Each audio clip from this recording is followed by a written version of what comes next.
Good afternoon. I'm Siddhesh Raut here with Rupali Pangtey to talk about the post-election results of Manipur. It's been a hectic past 2 days where BJP has been scrambling for a lot of seats because of the final results that had come out on Saturday.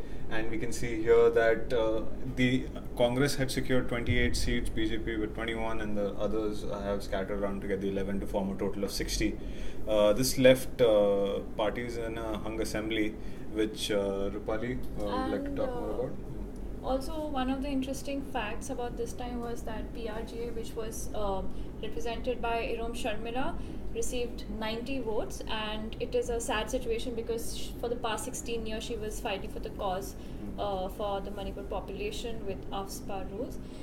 Coming back to the Hung Assembly, it has now, with 28 constituencies with INC and BJP 21, ideally it needs, out of 60, it needs at least 31 constituencies for itself. And BJP is now considering to take, it says that it has support of 11 other MLAs, that is 4 from the Naga People's Federation, 4 other from National People's Party, 1 from the LGP, and 2 others from independent candidates. Right, that's true. Yeah. Uh, So it was a crazy, hectic sequence of events, and as you can see, this was the sequence in which the vote count had taken place. And as the most disappointing thing over here is to see the PRGA line, as Rupali had mentioned earlier. It was pretty neck and neck for most part until the final announcement of the results here at 6:30 p.m. And the sequence of events of which BJP has finally secured around 31 seats, began with the press conference that was initiated by the General Secretary Ram Madhav, and he said he was confident of securing the remaining 11 other seats and ensure that the next state assembly will be a BJP one. Also, later on, the governor, Najma Heptullah, she had also said that she has asked the CM to resign. However, he is not resigning.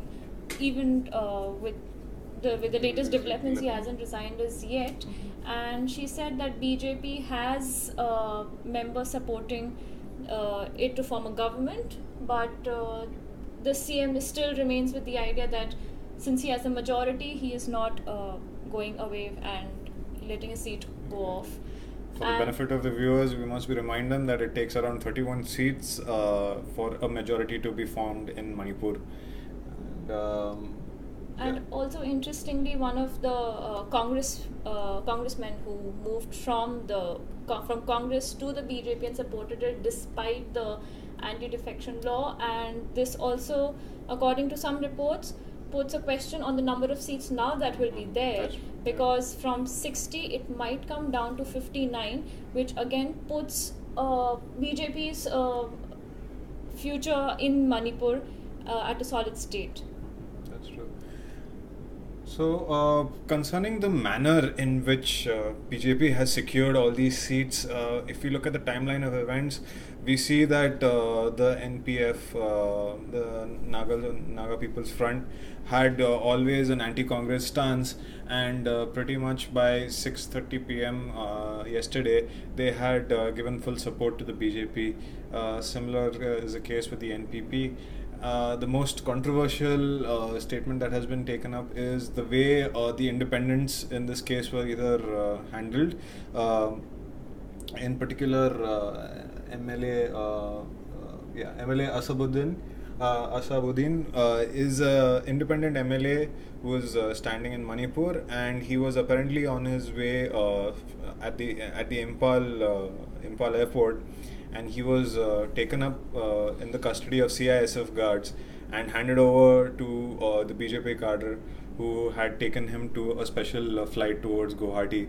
A lot of people have spoken out against this, local reporters, in particular current Congress MLA Randeep Surjewala, who had commented on this issue and has sparked a controversy for the same.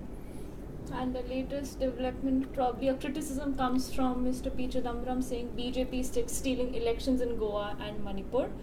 And clearly, Yeah, as we can see, the latest development surrounding this is the current CM, Ibobi Singh, has refused to resign as the CM on the grounds that he still had a majority of 28 seats initially, although it is still not equivalent to the 31 seats. He's holding this as the reason why he won't resign.